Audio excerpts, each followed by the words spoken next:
There are some plants students जिनमें stem से भी वेजिटेटिव प्रोपगेशन देखा जाता है.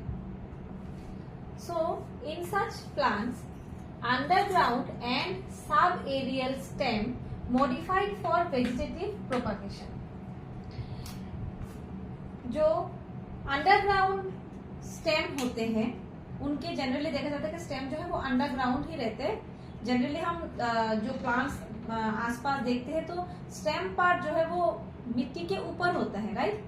But there are some plants जिनके स्टेम से प्रोपगेशन होता है या फिर स्टेम से न्यू प्लांट जनरेट होता है, उनमें स्टेम जो है मोस्टली अंडरग्राउंड रहते हैं या कई बार सब एरियल रहते हैं. ऊपर थोड़ा सा जमीन के थोड़ा सा ऊपर ऊपर रहते हैं, नीचे बहुत ऊपर एकदम इरेक्ट स्टेम नहीं है या फिर जमीन के नीचे भी नहीं है, या फिर कभी कभी मोस्ट ऑफ द टाइम्स जमीन के एकदम नीचे रहते हैं. So you can write it कि underground and sub aerial stem modified for vegetative propagation. अब ये जो मॉडिफिकेशन होता है, जो ये थोड़ा सा सोलिन हो जाते हैं, because the plant stores reserve food material inside it. That's why. ये आप हमेशा याद रखना कि अगर आपको क्वेश्चन पूछते हैं कभी एग्जाम में कि क्यों ये ऐसे मॉडिफिकेशन क्यों होता है, क्योंकि वो रिजर्व फूड मटेरियल को रिजर्व करके रखते हैं यहाँ पे. That is Y.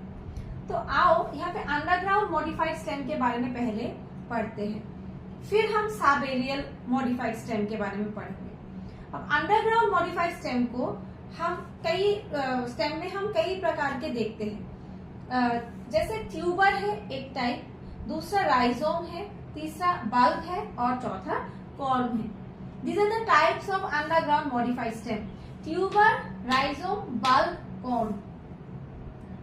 अब ट्यूबर का एग्जाम्पल होता है जैसे पोटैटो. जो आलू है वो एक्चुअली ट्यूबर है. अंडरग्राउंड मॉडिफाइड स्टेम है पर इसको ट्यूबर कहा जाता है क्योंकि इसका जो शेप है वो ट्यूबरस शेप है. अब अगर आलू की बात करते हैं तो जो ट्यूबर है या फिर आलू है, इसमें आईज देखने को मिलते हैं ना. हम बोलते हैं ना आईज है आलू के. ये एक्चुअली क्या है स्टूडेंट्स, ये आलू में छोटे छोटे बर्ड्स होते हैं. ये आप अगर कभी घर पे आलू आता है और आलू को बहुत कुछ दिन तक रखा जाता है तो देखते हैं हम कि आलू में ग्रीन कलर के छोटे छोटे ये स्ट्रक्चर्स आए जिनको बर्ड्स कहते हैं. बर्ड यानी कि कोई भी आउटग्रोथ है, सडनली एक आउटग्रोथ आता है तो ये बर्ड्स हैं. अब यही बर्ड के साथ अगर कुछ पोर्शन ऑफ आलू को काट के, मान लो इतना पोर्शन ऑफ आलू को मैंने काटा और काट के फिर जमीन में मैंने गाड़ दिया, तो इस ये जो पार्ट है जो एक बर्ड को कैरी कर रहा है, इससे भी एक नया आलू का प्लांट ग्रो करेगा. तो ये आलू के प्लांट में भी फ्लावर्स आते हैं, बट वो जनरली जो फ्रूट आने से पहले ही ये फ्लावर कभी कभी मुरझा जाते हैं या फिर नष्ट हो जाते हैं. तो वायबल नहीं है इनके सीड्स जो प्रोड्यूस भी होते हैं. तो ज्यादातर इसलिए आलू को इसी प्रोसेस से ही ग्रो किया जाता है, यानी कि वेजिटेटिव प्रोपगेशन ही आलू का वेजिटेटिव प्रोपगेशन के में ही आलू को ग्रो किया जाता है. जबकि आलू में फूल भी होते हैं. आलू के अगर पौधा आप लगाते हो तो पौधे में फूल भी आता है. नेक्स्ट हम आते हैं राइजोम टाइप के अंडरग्राउंड मॉडिफाइड स्टेम. जो राइजोम के टाइप के, राइजोम बोलते हैं जिनको. अब इनका नाम ऐसा क्यों है, राइजोम क्यों है, क्योंकि वो राइजोमेटस है. जैसे कि जिंजर का एग्जांपल लेते हैं. जिंजर जो है एक स्टेम है. Yes, ginger is a modified underground stem. अब मॉडिफाइड अंडरग्राउंड स्टेम बोल देने से हम क्यों माने कि वो स्टेम है, या फिर आलू को क्यों माने कि हम स्टेम है, क्योंकि स्टेम तो हम देखा है स्टेम इरेक्ट होता है, उसमें ब्रांचेस आते हैं, लीव्स आते हैं, पर इसमें तो ऐसा कुछ नहीं, ना आलू में है ना जिंजर में है.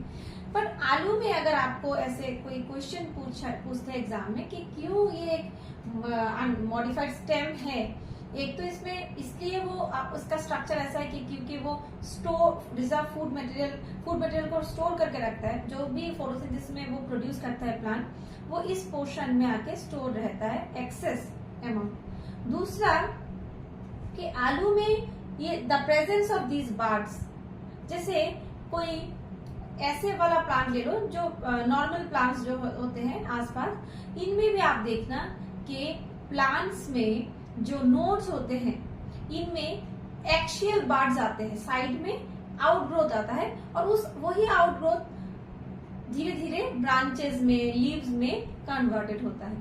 आलू में भी due to the presence of this buds, आलू can also be called stem. Potato is also but it is modified and underground stem.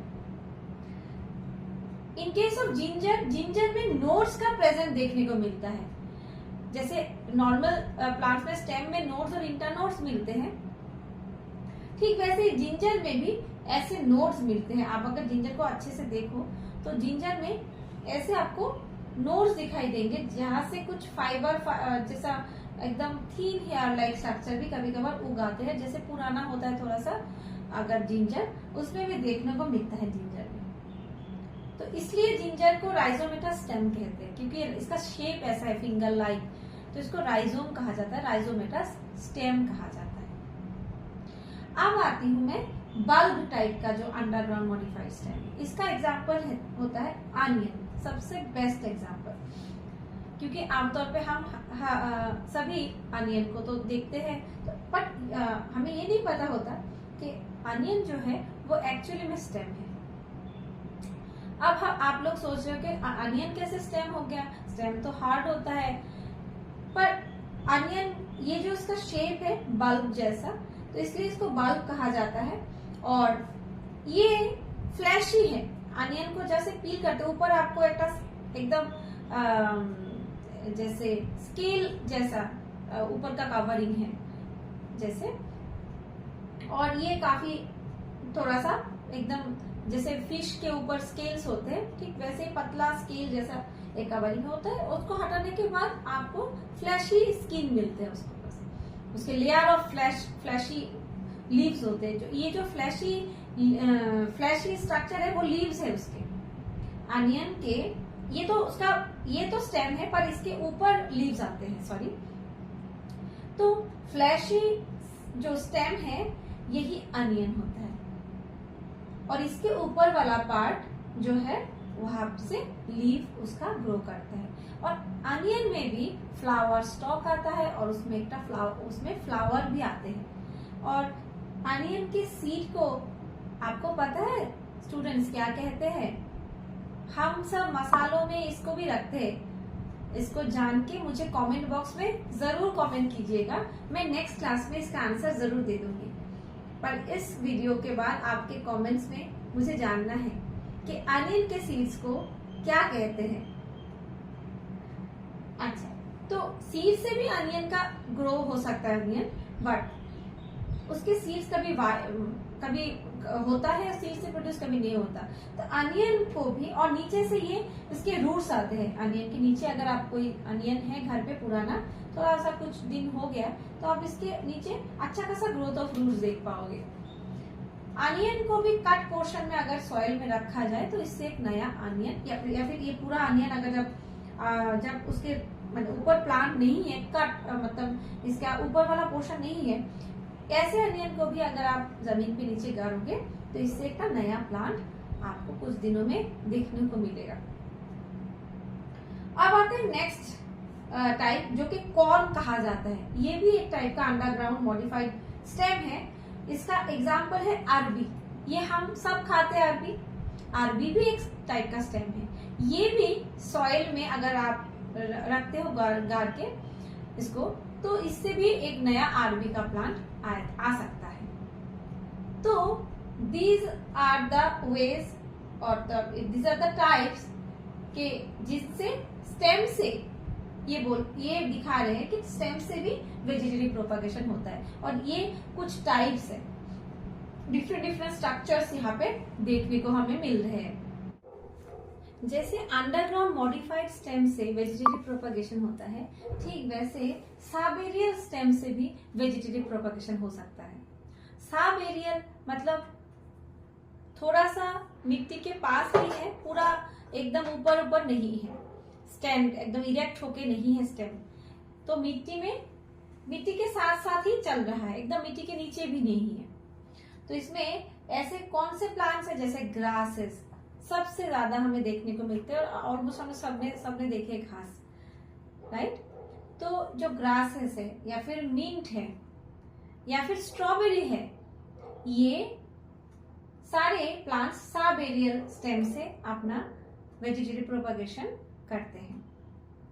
तो एग्जाम्पल में फर्स्ट बुलेट पॉइंट में आप लिख सकते हो ग्रासेस, मिंट, और एक एग्जाम्पल लिख लो स्ट्रॉबेरी। स्ट्रॉबेरी में क्या करते हैं, जो साबेरियल स्टेम है वो थोड़ा सा ऊपर से ऐसे करके आता है, जंप करके ऊपर से एकदम एक कार्व बना के फिर आके मिट्टी को टच करता है, और जहां पे टच करता है वहां पे एक नया स्ट्रॉबेरी प्लांट होता है।